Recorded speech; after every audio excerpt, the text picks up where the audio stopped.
नमस्ते। आप सभी को मेरा नमस्कार। और आज मैं श्री रामकृष्ण परमहंस की पत्नी माँ शारदा जी के बारे में चर्चा करने जा रही हूँ। मेरी बहुत वर्षों से ये इच्छा थी कि मैं उनके बारे में आप सभी को अवगत कराऊं, और आज गुरु कृपा से यह संभव हो पाया है।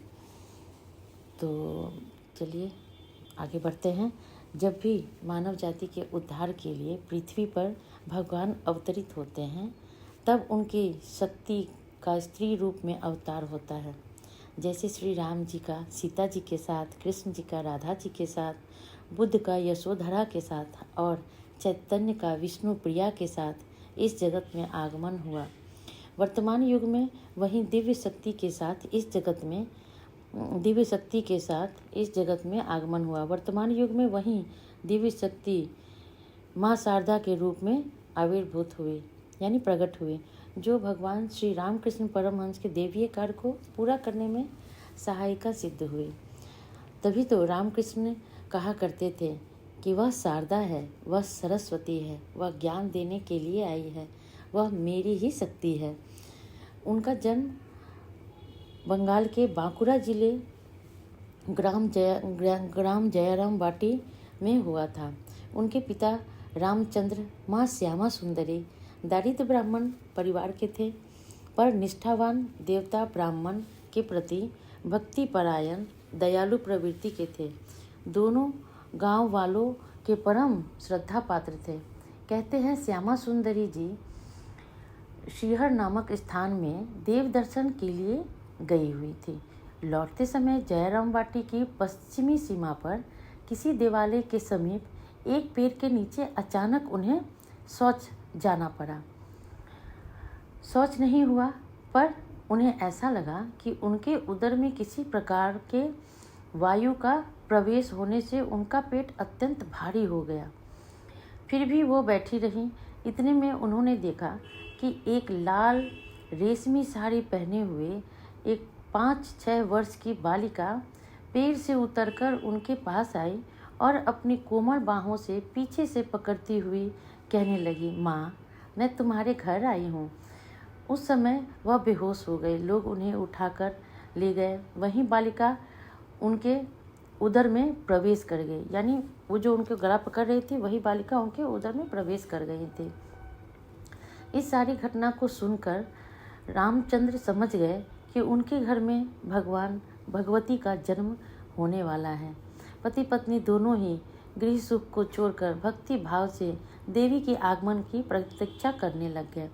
गुरुवार कृष्ण पक्ष सप्तमी तिथि 22 दिसंबर को 1853 में माँ शारदा का जन्म हुआ। बचपन से ही शारदा अत्यंत शांत और सीधी सादी थी।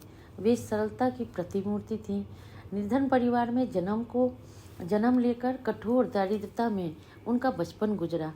7 भाई बहनों के बीच रहते हुए उनके अंदर दया सेवा की भावना का विकास हो गया था। बाल्य अवस्था में यानी बचपन में ही वे अपनी माता के कामकाज में सहायता किया करती थी। अपने छोटे भाई बहनों की देखरेख करना उनको अत्यंत प्रिय लगता था।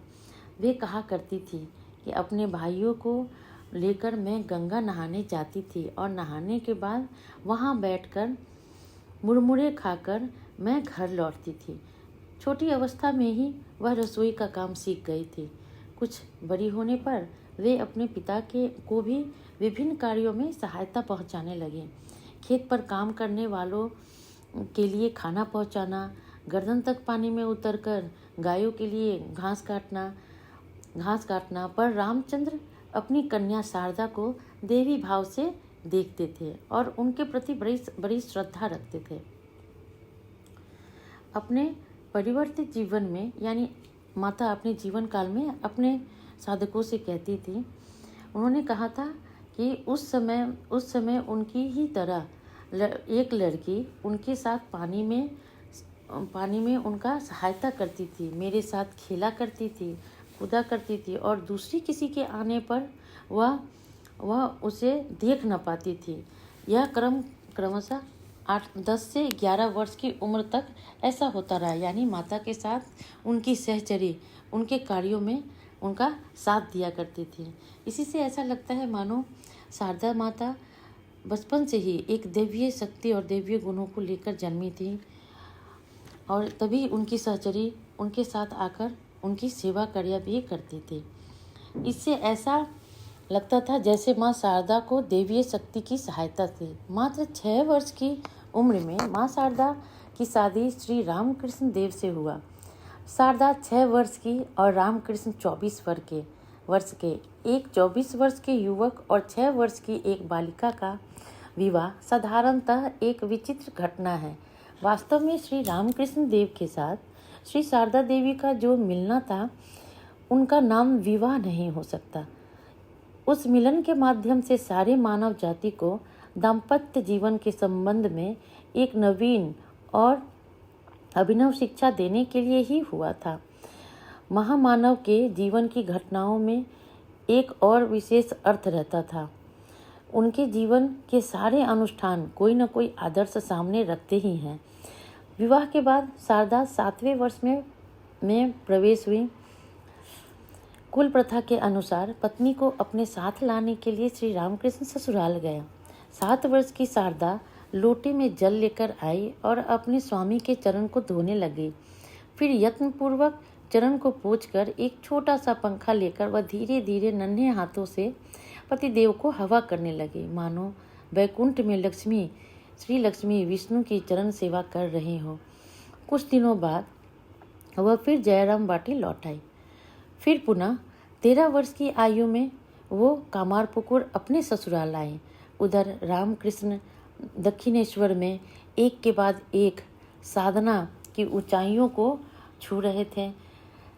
सिद्ध से स्वर्ण शिखर पर आरूढ़ हो रहे थे।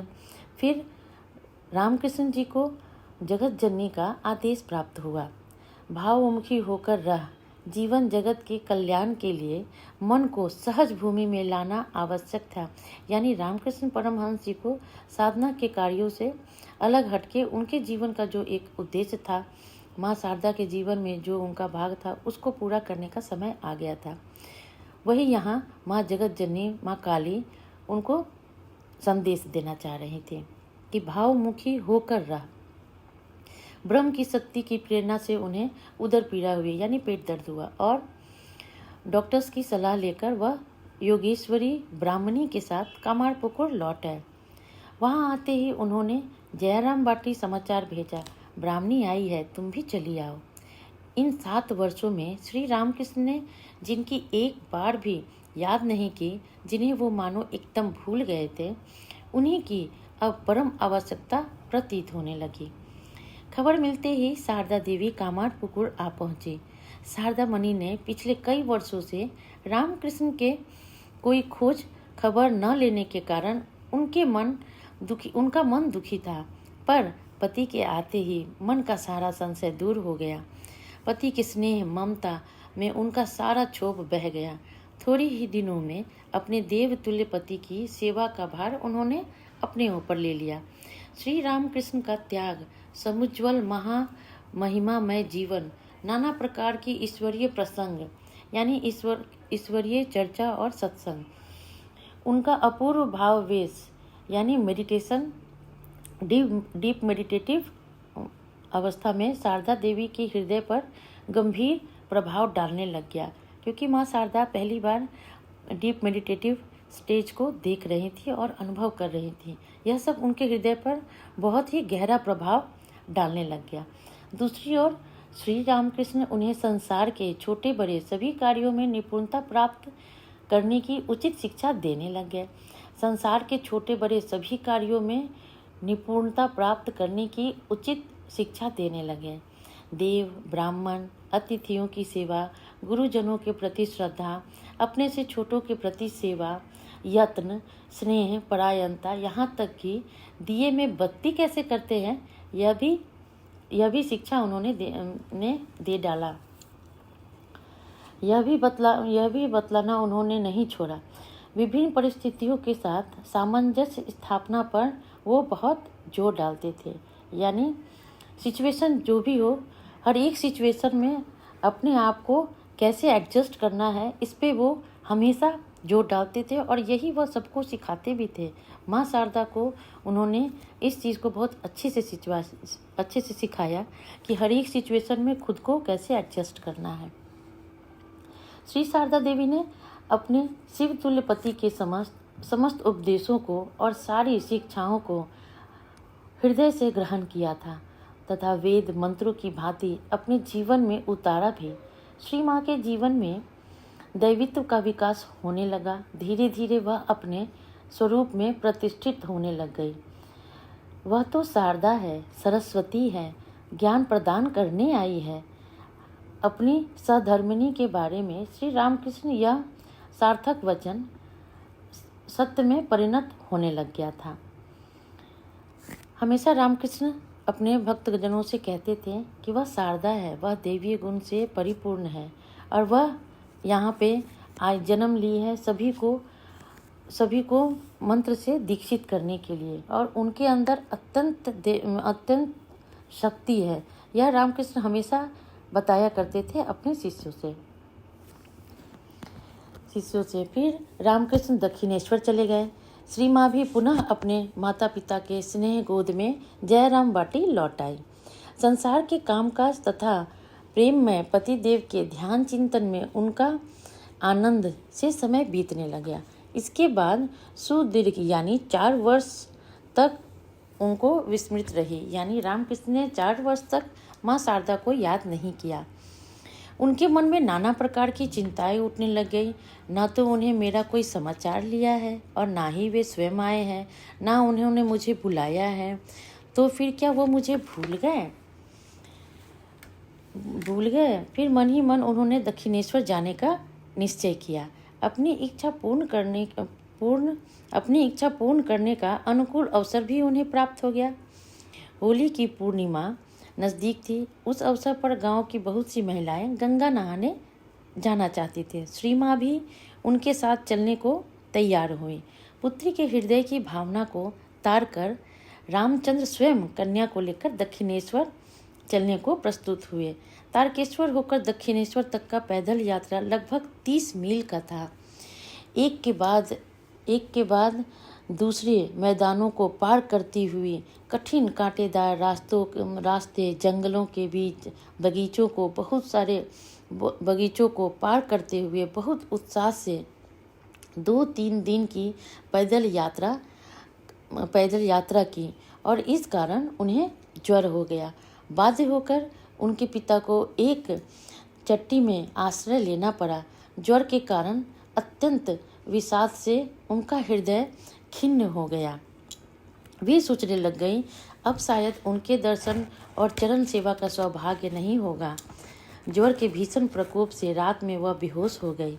उस समय उन्हें एक अलौकिक दर्शन प्राप्त हुआ। उन्होंने देखा एक चिकने काले रंग की रमणी अंग कांति चारों दिशाओं से प्रकाशित हो उठी थी, यानी एक स्त्री जो कि सांवले रंग की थी और उनके शरीर की आभा चारों ओर फैल रही थी। वह उनके बिस्तर के एक ओर बैठकर उनके शरीर और सिर पर अपने कोमल हाथ फेरने लग गई। उस स्नेह शीतल स्पर्श से उनका शरीर का जलन दूर होने लगा। विस्मित होकर माँ ने पूछा, अरे तुम कहाँ से आ रही हो? रमणी ने उत्तर दिया, मैं दक्षिणेश्वर से आ रही हूँ। पुलकित मन श्री माँ बोली, दक्षिणेश्वर से? मैं भी दक्षिणेश्वर जाने की सोच रही थी। उनको देखने और उनकी सेवा करने की बड़ी अभिलाषा थी, पर रास्ते में ही ज्वर होने के कारण मुझे निराश होना पड़ा। अत्यंत आत्मीय व्यक्त करती हुई रमणी ने कहा, निराश होने की क्या बात है? तुम अवश्य दक्षिणेश्वर जाओगी। स्वस्थ होने पर वहाँ जाओगी। उनको देखकर तुम्हारे लिए ही तो मैंने उनको वहाँ रोक के रखा है। यह सुनकर परम उत्साह से श्री माँ ने पूछा, अच्छा भला तुम कौन हो? अपनी सुंदर आंखों से श्री माँ को देखते हुए उस रमणी ने हंसकर उत्तर दिया, मैं तुम्हारी बहन हूँ। डरने की क्या बात है? तुम अच्छी हो जाओगी। श्री माँ ने कहा, अच्छा इसलिए तुम आई हो? इस प्रकार की बातचीत के बाद वो सो गईं। श्री काली माता रमणी का रूप धारण कर अपनी बीमार बहन को देखने आई थी। दूसरे दिन श्री रामचंद्र ने देखा कि पुत्री का ज्वर उतर गया। तब दोनों फिर आगे की ओर धीरे धीरे बढ़ने लग गए। कुछ दूर जाते ही सौभाग्यवश एक पालकी मिल गई। रास्ते में पुनः श्री माँ को ज्वर हो आया, किंतु पिता से इसकी चर्चा करना उचित न समझ वे पालकी में चुपचाप बैठी रहीं। नाव से गंगा जी को पार कर सब दक्षिणेश्वर पहुँचे। रात के लगभग 9 बजे दक्षिणेश्वर घाट पर नाव लगते ही श्री रामकृष्ण के समीप उनके आगमन का समाचार पहुंचा। श्री माँ को नाव में ही उनकी आवाज़ सुनाई दी। स्वस्थ होकर श्री माँ उनकी आवाज़ सुनाई दी। वह कमरे में जा पहुंची। घूंघट में पत्नी को देखते ही उल्लास के साथ कह उठे, तुम आई हो, बड़ा अच्छा किया। अरे चटाई दो, उसे बैठने को जगह दो। स्वस्थ होकर श्री माँ अपनी सास चंद्रमणि देवी के समीप रहने नौबत खाने में चली गई। यानी नौबत खाना दक्षिणेश्वर में ही श्री रामकृष्ण परमहंस के कमरे के बगल में ही था। वह वहाँ चली गई और अत्यंत आनंद के साथ अपने पति और सास की सेवा में तत्पर रही। श्री रामकृष्ण ने उस समय अपनी सहधर्मिणी के जीवन की अध्यात्म संपन्न से गौरवान्वित करने का निश्चय किया। यानी श्री रामकृष्ण परमहंस जी ने उन्हें साधनाओं की दीक्षा देना ही निश्चित किया, ताकि उन्हें आध्यात्मिक उन्नति प्राप्त हो सके। आत्मज्ञान में प्रतिष्ठित करने के लिए वो श्री माँ को साधना में लगाया करते थे। श्री माँ आनंद पूर्वक अपने पति देव की सेवा में संलग्न रहती। वे उनके बिस्तर कमरे को साफ कर देती, रसोई बनाकर समीप में बैठकर इधर उधर की बातें करती हुई भोजन कराती, फिर सोने के समय चरण सेवा करती। उनके प्रति कार्य में परम श्रद्धा और भक्ति भाव छलकता रहता। एक दिन रात में श्री रामकृष्ण ने एकांत में अपनी पत्नी से पूछा, क्या तुम मुझे संसार में खींचने के लिए आई हो? मुक्त कंठ से श्री माँ ने उत्तर दृढ़ता से कहा, नहीं तो मैं तुमको संसार में भला क्यों खींचने चली? मैं तो तुमको इष्ट प्राप्ति में सहयोग देने आई हूँ। श्री रामकृष्ण ने जिस प्रकार अपनी पत्नी से प्रश्न कर उनकी परीक्षा की थी, उसी प्रकार शारदा देवी भी एक दिन एकांत में अपने पति की चरण सेवा करते हुए अचानक से पूछ बैठी, अच्छा तुम मुझे किस दृष्टि से देखते हो? श्री रामकृष्ण ने निसंकोच भाव से उत्तर दिया, जो माँ मंदिर में विद्यमान है उन्हीं ने इस शरीर को जन्म दिया है और इस समय नौबत खाने में है। वह मेरे पैर भी दबा रही हैं। वास्तव में साक्षात आनंदमयी के रूप में मैं तुम्हें देखता हूँ। यानी वो हमेशा माँ काली और माँ शारदा के बीच में कोई भेद नहीं देखते थे। श्री रामकृष्ण जैसे देव मानव थे, शारदा देवी भी उसी प्रकार नित्य सिद्धा महामानवी थी। रामकृष्ण ने किसी समय कहा था कि हम दोनों ही जगत जननी की सहचरी हैं। श्री माँ जिस समय दक्षिणेश्वर आई तब उन्होंने 19वें वर्ष में कदम रखा था। लगभग 2.5 महीने उन्हें अपने समीप रखने के बाद श्री रामकृष्ण के मन में अपनी पत्नी की पूर्ण उपचार से षोडशी अथवा त्रिपुर सुंदरी की पूजा करने की अभिलाषा हुई। श्री माँ के स्वरूप के संबंध में उनको कोई विशेष दर्शन अवश्य मिला होगा, जिसके फलस्वरूप 10 महाविद्याओं के अंतर्गत किसी रूप में उनकी पूजा न कर उन्होंने श्री विद्या और त्रिपुर सुंदरी के रूप में उनकी पूजा की थी। शास्त्रों में भगवती के इस स्वरूप का स्वर्ण सर्व सौंदर्यमयी तथा निखिल कल्याणदायिनी के रूप में ध्यान करने का विधान है। श्री रामकृष्ण के 1-2 वाक्यों से हमारी इस धारणा की पुष्टि भी होती है। उन्होंने श्री माँ के संबंध में एक समय कहा था कि रूप रहने से कहीं अशुद्ध मन से देखने पर लोगों का अकल्याण न हो, इसलिए इस बार रूप ढककर आना हुआ। वह शारदा है, कल्याणदायिनी है, ज्ञान देने के लिए आई है। किंतु लौकिक दृष्टि से शारदा देवी उस समय भी तो अल्पवयस एक साधारण ग्रामीण रमणी मात्र थी। फिर भी रामकृष्ण की सत्य दृष्टि के समक्ष उनका स्वरूप प्रकट हो चुका था, इसलिए उन्होंने उनको देवी की गौरव प्रदान कर षोडशी के आसन पर अधिष्ठित किया, यानी बैठाया, और सर्वत्र जगन माता का दर्शन लाभ कर रामकृष्ण ने स्वयं पूजक बनकर भगवती की पूजा की।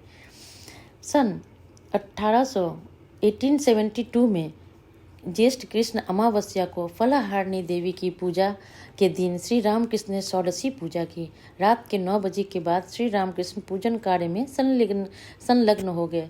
उनके संकेत अनुसार श्री माँ पूजन के सुचित्र पीठासन पर जा विराजी। अनंतर पूजन प्रारंभ हुआ। श्री रामकृष्ण ने साक्षात देवी बुद्धि से उनके अंगों में विधि पूर्वक मंत्र न्यास किया। पूर्ण षोडश उपचार से पूजन करते समय श्री माँ क्रमशः प्रगाढ़ समाधि में निमग्न हो गई, यानी डीप मेडिटेटिव स्टेट में चली गई। श्री रामकृष्ण ने उनके चरणों में महावर और माथे पे सिंदूर लगाया। महावर यानी आलता। उन्हें पान मिठाई खिलाई, उनको वस्त्र पहनाया। अर्धबाह्य अवस्था में मंत्रोच्चारण करते हुए श्री रामकृष्ण का मन भी गंभीर समाधि में लीन हो गया, यानी वो भी डीप मेडिटेटिव स्टेट में चले गए। यानी माँ और रामकृष्ण दोनों ही डीप मेडिटेटिव अवस्था में लीन हो गए। समाधि मग्न पूजक समाधिस्थ देवी के साथ आत्मस्वरूप से मिलकर एक हो गए। संपूर्ण साधनाओं के फल के साथ जप माला इत्यादि देवी के चरणों में समर्पित कर उन्हें प्रणाम करते हुए मंत्रोच्चारण करने लग गए। सर्वमंगल मांगल्ये शिवे सर्वार्थ साधिके शरण्ये त्र्यंबके गौरी नारायणी नमोस्तुते। पूजा समाप्त हुआ। शारदा देवी अपने स्वरूप में प्रतिष्ठित हुई। जगत जननी के रूप में उनका विकास हुआ। उनमें मातृत्व की चेतना की जागृति हुई। उम्मीद करती हूँ आप लोग को ये अच्छा लगा होगा। माँ शारदा सीरीज़ में मैं आगे भी वीडियो डालने वाली हूँ और मैं यह वीडियो खासकर टीनेजर्स के लिए डाल रही हूँ ताकि उन्हें भी इसका लाभ हो। और आप सभी से रिक्वेस्ट है, प्लीज़ बेल आइकन दबाना ना भूलें ताकि मेरी नई वीडियो का नोटिफिकेशन आप सभी को समय पे मिलता रहे। अच्छा लगा तो लाइक सब्सक्राइब ज़रूर करें। नमस्ते।